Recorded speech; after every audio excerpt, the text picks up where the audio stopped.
السلام عليكم ورحمة الله وبركاته. اللهم صل وسلم وبارك على سيدنا محمد وعلى آله وصحبه وسلم. هعمل معاكم النهاردة صينية خضار مشكل بالفراخ في الفرن ورز بشعرية وشوربة لسان العصفور. ان شاء الله الاكل يعجبكم، وتعالوا نشوفوا الطريقة هعملها ازاي.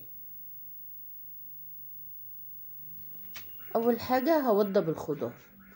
جبت طاسة حطيت فيها معلقة كبيرة سمنة واسيبها لغاية لما تسيح وتسخن. بعد كده اكون مقطعة بصلة شرايح ومشوحاها في السمنة. انا بحضر بقى حاجتي، الخضار كله بقطعه بحضره عشان ما اطولش عليكم الفيديو. شوحت البصلة وسبتها لغاية لما دبلت شوية. بعدين اضيف لها معلقة صغيرة توم مفروم.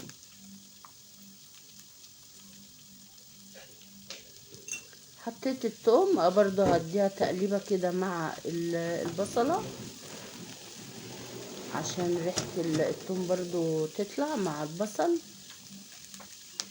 واكون بقى غسلة الخضار اللي انا هعمله ومصفياه واضيفه بقى على البصل والثوم. انا حاطه كوسه وجزر وبطاطس. عندك حاجه تاني حطيها. لو في ممكن تحطي يعني تضيفي بسله، وممكن تضيفي فاصوليا خضراء. كل الخضار بقى اللي انت حابه حطيه. شوحتهم شويه مع بعض وبعدين حطيت التوابل. نص معلقه صغيره فلفل اسود وكزبره وبهارات وبابريكا ولورا مطحونه، وحطيت ملح. وهقلب بقى كل ده مع بعض، اديله تشويحه حلوه كده. تمام كده.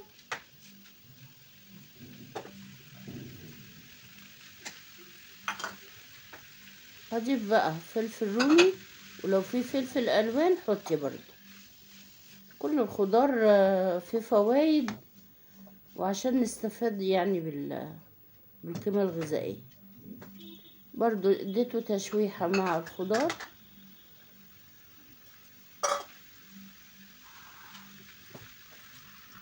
حطيت بقى برضو كنت مقطعه 4 طماطمات برضو شرايح.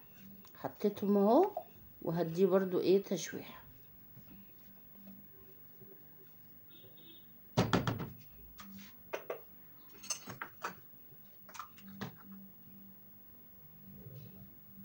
وهضيف بقى معلقتين كبار صلصة. الصلصة دي انا كنت عاملاها في البيت، مفرزاها يعني. لو ما فيش بقى انت مفرزة صلصة، حطي الصلصة اللي هي بتاعت الشركات دي. خلاص كده، وقلبتها طبعا كلها مع بعض. وهضيف لها بقى كوباية شوربة كده عشان تستوي فيها. لو ما عندكيش شوربة، كوباية مية سخنة وتحطي فيها مكعب مرقة وتدوبيه وتسقي بيه. قلبتها اهو تقليبه واسيبها بقى لغايه لما تغلي. بعد كده اوطي وغطيها واسيبها بقى تستوي على الهادي.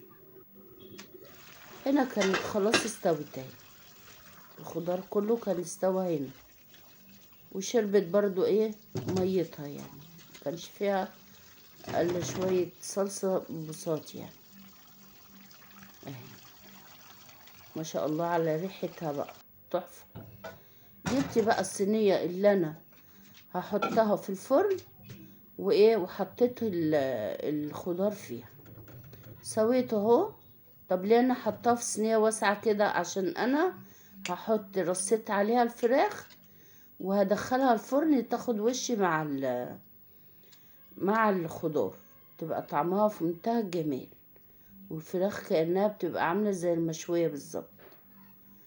لو عندك طاجن ومش ناوية تحطي فراخ على وشه كده، حطيها في طاجن هتبقى احلى ودخليها الفرن.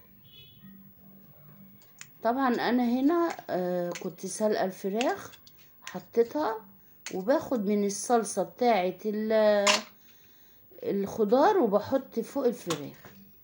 بتنفع، انا مجرباها كتير. مش لازم يعني اعمل صلصة مخصوص، تاخدي من الصلصة دي لو كانت بطاطس برضو بتنفع.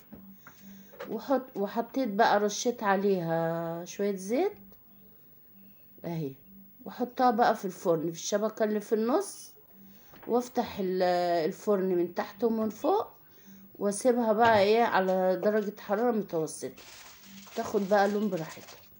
هي ما بتغيبش يعني، لان كل حاجة كانت ايه مستوية. هنا بقى هعمل شوربة لسان عصفور. حطيت معلقة سمنة، وبرده لما سخنت حطيت الايه اللسان العصفور.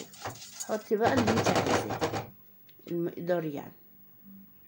انا حطيت نص كيس، حمرته اهو لغايه ما اداني اللون الذهبي الجميل ده.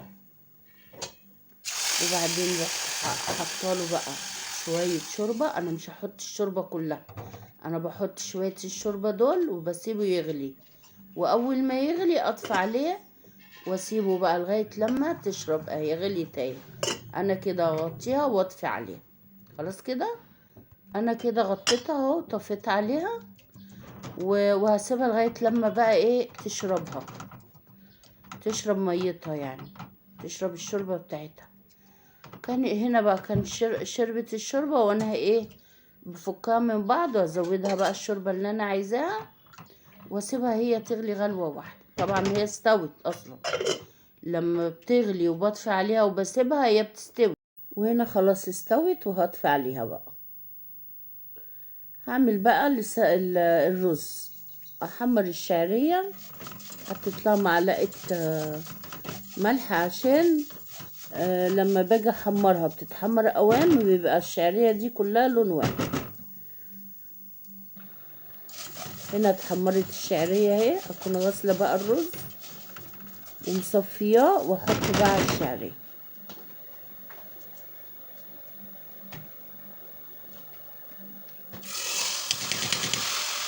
اديله بقى تقليبة، حطيت له الملح بتاعه، اديله بقى تقليبة حلوة كده.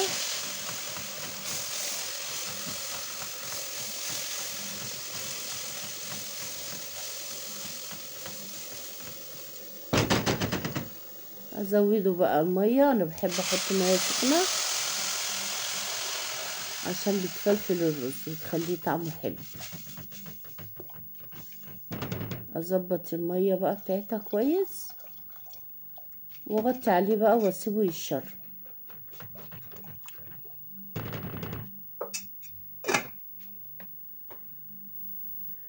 هنا بقى كان يتشرب، ونقلت على عين صغيرة ووطيت عليه واسيبه بقى يستوي. وهنا خلاص كان استوى، وهطفي بقى عليه. وهنا بقى قدمت الاكل، الخضار اهو عليه، الفراخ اتحمرت، وعملت الرز ابو شعرية والشوربة، وبألف هنا وشفا. ولو عجبتكم الطريقة ما تنسونيش في اللايك وفي الاشتراك. والسلام عليكم ورحمة الله وبركاته. مع السلامة.